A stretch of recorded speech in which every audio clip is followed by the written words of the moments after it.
Assalamualaikum warahmatullahi wabarakatuh. Hari ini sahabat subscribe yang dirahmati oleh Allah Subhanahu wa taala, mari kita tawajukan diri kita untuk mendengarkan satu kisah sahabat, yaitu kisah Islamnya Sayyidina Abu Dzar Al-Ghifari radhiyallahu anhu. Sayyidina Abu Dzar Al-Ghifari radhiyallahu anhu adalah seorang sahabat yang terkenal. Di kemudian hari ia terkenal dengan kezuhudan dan keilmuannya. Sayyidina Ali radhiyallahu anhu berkata, Abu Dzar memiliki ilmu yang orang lain tidak mampu memperolehnya. Hanya saja dia menyimpannya. Ketika pertama kali ia mendengar kabar tentang kenabian baginda Muhammad sallallahu alaihi wasallam, ia mengirim saudaranya ke Mekah untuk memastikan berita itu.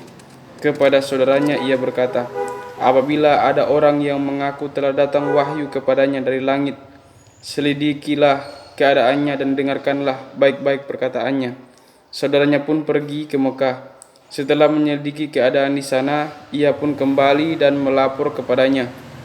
Aku melihatnya memerintahkan kebaikan dan akhlak yang mulia, dan aku mendengar ucapan yang bukan ucapan ahli syair atau ucapan ahli sihir.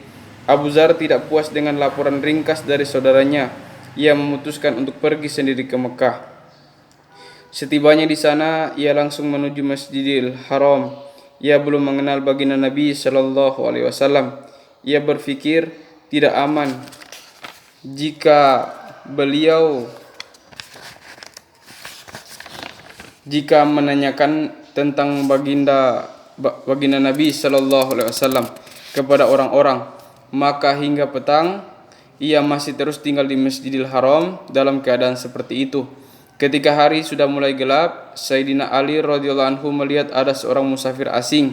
Pada masa itu, menunaikan hajat para musafir, orang-orang miskin dan orang-orang asing sudah menjadi kebiasaan masyarakat Arab. Sayyidina Ali radhiyallahu anhu pun membawa musafir itu ke rumah dan menjamunya. Tetapi Sayyidina Ali radhiyallahu anhu merasa belum waktunya bertanya mengenai siapa dan apa maksud kedatangannya.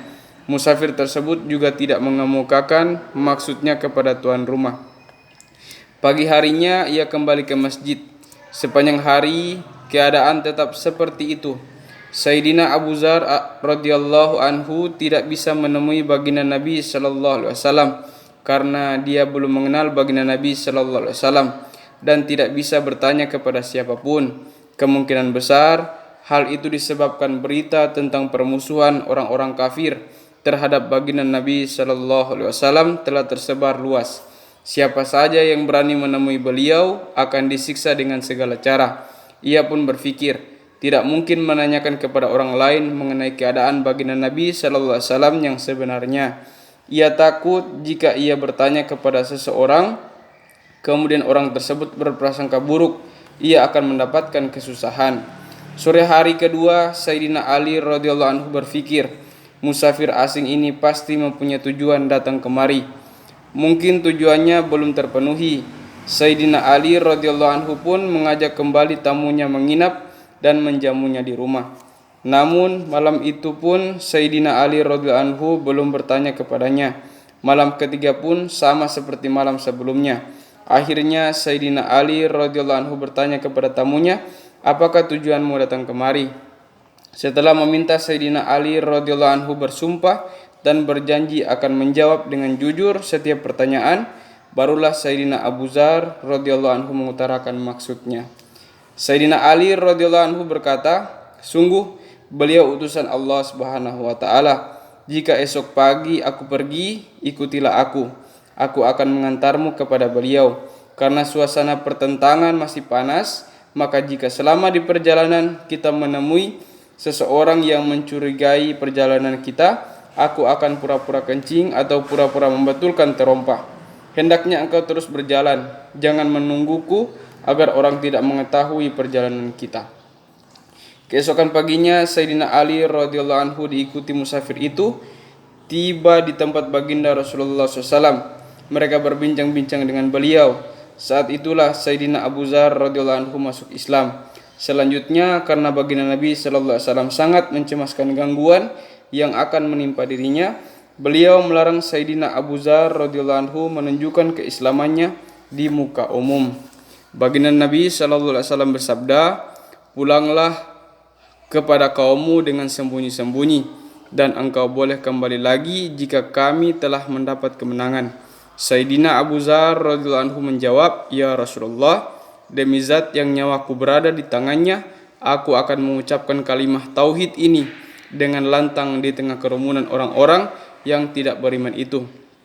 Lalu ia langsung menuju Masjidil Haram dan dengan suara lantang ia berseru, "Asyhadu an la ilaha illallah wa asyhadu anna Muhammadar Rasulullah." Aku bersaksi tiada yang berhak disembah selain Allah, dan aku bersaksi Muhammad adalah utusan Allah.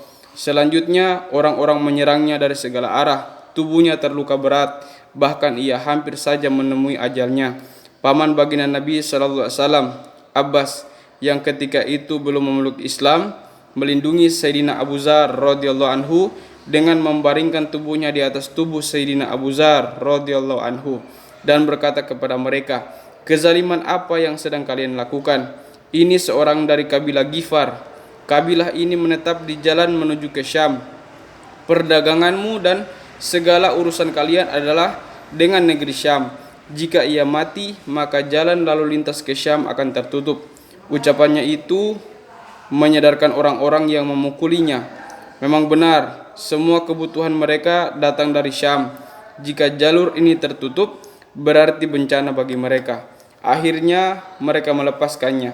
Hari kedua dengan suara lantang Sayyidina Abu Dzar radhiyallahu anhu mengulangi perbuatan menyerukan kalimat tauhid di hadapan orang banyak. Orang-orang tidak tahan mendengar kalimat tersebut, mereka langsung menyerangnya lagi. Hari itu Sayyidina Abbas radhiyallahu anhu jugalah yang mengingatkan kaumnya bahwa jika ia mati, maka jalur perdagangan mereka akan tertutup. Faedah: meskipun baginda Rasulullah sallallahu alaihi wasallam telah menyuruh Sayyidina Abu Dzar radhiyallahu anhu menyembunyikan keislamannya, tetapi Sayyidina Abu Dzar radhiyallahu anhu tetap menampakkan keislamannya secara terang-terangan karena semangat dan gelora hatinya. Tindakannya itu untuk membela yang hak. Adapun larangan baginda Nabi sallallahu alaihi wasallam adalah karena rasa sayang beliau kepadanya. Beliau khawatir Sayyidina Abu Dzar radhiyallahu anhu tidak mampu menanggung risikonya. Tidak mungkin para sahabat radhiyallahu anhu menentang perintah baginda Nabi sallallahu alaihi wasallam. Mengenai hal ini akan dijelaskan dalam bab selanjutnya. Dalam menyebarkan agama, baginda Nabi sallallahu alaihi wasallam sendiri telah banyak menanggung penderitaan.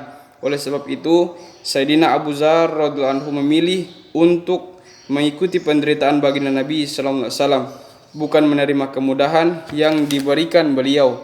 Inilah penyebab urusan agama para sahabat radhiyallahu anhum meningkat. Dunia pun takluk di bawah telapak kaki mereka dan mereka menang di setiap medan perjuangan. Siapapun yang telah mengucapkan syahadat sekali saja, ia berada di bawah naungan bendera perjuangan Islam. Tiada kekuatan sebesar apapun yang dapat menghentikan mereka, dan tidak ada kezaliman yang mampu menghalangi mereka dari menyebarkan agama. Jadi alhamdulillah setelah membacakan satu kisah, yaitu kisah Islamnya Sayyidina Abu Dzar Al-Ghifari radhiyallahu anhu. Mudah-mudahan apa yang kita dengarkan ini kita niat amal dan sampaikan kepada orang yang belum sempat mendengarnya. Untuk lebih sempurnanya majelis ini, kita tutup dengan doa kifaraah majelis.